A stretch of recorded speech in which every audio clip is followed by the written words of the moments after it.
우리가 하나가 될 수 있다는 것은 매우 행복한 일입니다. 어떤 사람은 나 혼자서도 잘 살 수 있다고 생각할 수 있지만 사실 우리 인간은 우리로 살아가도록 지음받은 존재입니다.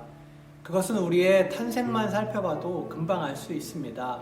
내가 이 땅에 태어나고 싶다고 해서 스스로 태어날 수 있는 사람은 아무도 없습니다. 태어날 때부터 우리는 부모라는 존재에 의해서 태어납니다. 그러니 우리는 누군가의 도움 없이는 시작할 수도 없고 또 함께 그렇게 살아가도록 지음받은 존재인 것입니다.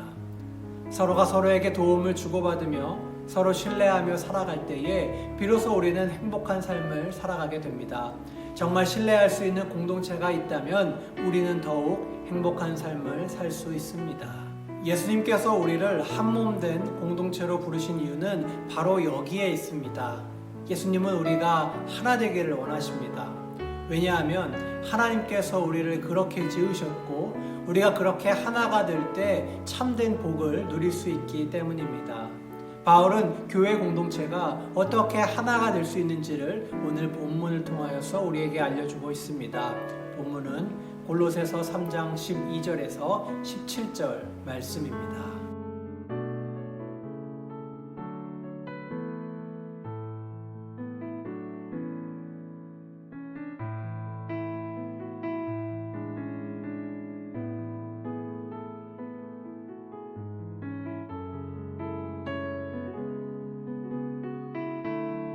바울은 먼저 우리가 누구인지를 알려줍니다.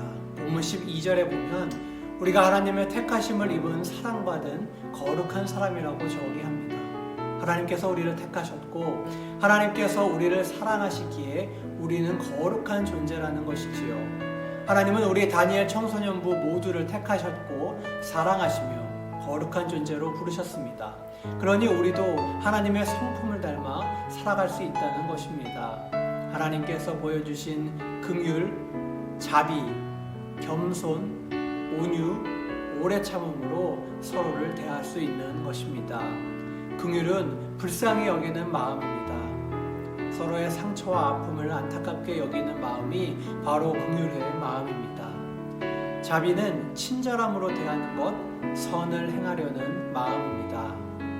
겸손은 낮아짐, 섬김이며 온유는 부드러움이며 오래 참음은 인내함입니다. 우리는 이러한 태도로 서로를 대할 수 있어야 합니다. 예수님께서 먼저 이러한 마음으로 우리를 대하셨습니다. 예수님은 죄인된 인간을 불쌍히 여기셨습니다. 사회적 약자들에게는 선을 베푸셨습니다. 스승임에도 불구하고 제자들의 발을 씻기시기까지 겸손하셨습니다. 사람들의 죄와 연약함을 이해하셨으며 그 과정에서 오래 참으셨습니다. 이 길이 예수님께서 우리에게 먼저 행하신 삶입니다. 그러니 예수님을 구주로 고백하는 우리의 삶에도 이러한 삶의 모습이 담겨져 있는 것이 어쩌면 당연한 일일 것입니다.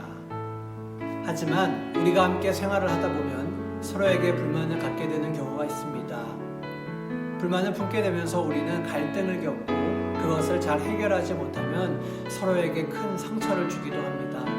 불만의 마음 자체가 잘못된 것은 아닙니다. 문제는 그 마음을 어떻게 처리하느냐에 달려 있습니다.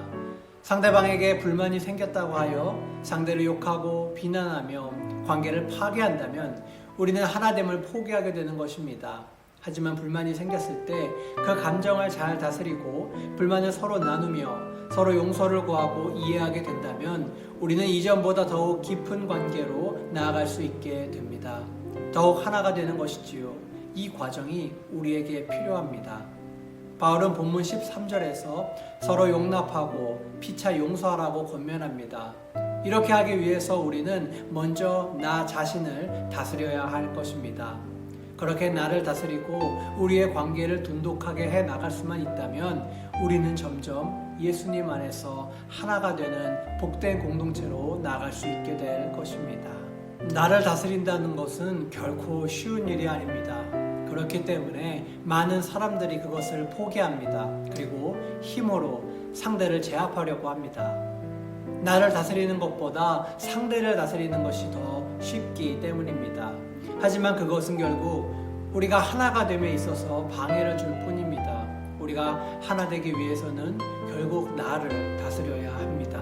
바울은 나 스스로를 다스리기 위해서 이렇게 하라고 말합니다. 본문 15절입니다. 그리스도의 평강이 너희 마음을 주장하게 하라. 주님의 평화가 내 안에 자리 잡고 나를 지배하게 되면 나를 다스리는 것이 가능해진다는 것입니다. 결국 나는 주님이 다스리게 되는 것입니다. 주님께서 나를 다스리시고 그 다스림 속에서 우리가 서로를 대할 때에 우리는 주님의 마음으로 서로를 대할 수 있게 되는 것이지요. 그렇게 된다면 우리 다니엘 청소년부 공동체는 너무나 복되고 아름다운 공동체가 될 것입니다. 여러분, 우리가 이러한 공동체가 되기를 소망하시나요? 코로나로 인하여서 얼굴도 보기 힘든 요즘 우리 청소년부 친구들을 한번 생각해 보기를 바랍니다. 누구는 잘 지내고 있나? 누구는 어떻게 살고 있지? 그리고 어떻게 지내는지 서로 연락도 하고 안부도 물을 수 있으면 좋겠습니다. 지금은 우리가 함께 모이지 못해서 하나 되기가 어렵지만 그래도 서로 연락하는 것을 시작으로 우리 공동체가 하나가 되어갈 수 있기를 소망합니다. 예수님의 마음으로 서로를 대하며 한 몸된 공동체로 나아갈 때 우리는 이 공동체 안에서 참된 행복을 누릴 수 있을 줄 믿습니다. 그렇게 더욱 하나가 되는 예수마을교회 다니엘 청소년부 되기를 소망합니다. 성경필사가 계속해서 진행 중에 있습니다. 이번 주 성경필사자는 우리 연수입니다. 연수 한 주 동안 수고해 주시고 또 성경필사를 통하여서 하나님의 말씀을 가슴에 새길 수 있는 귀한 시간 되기를 소망합니다.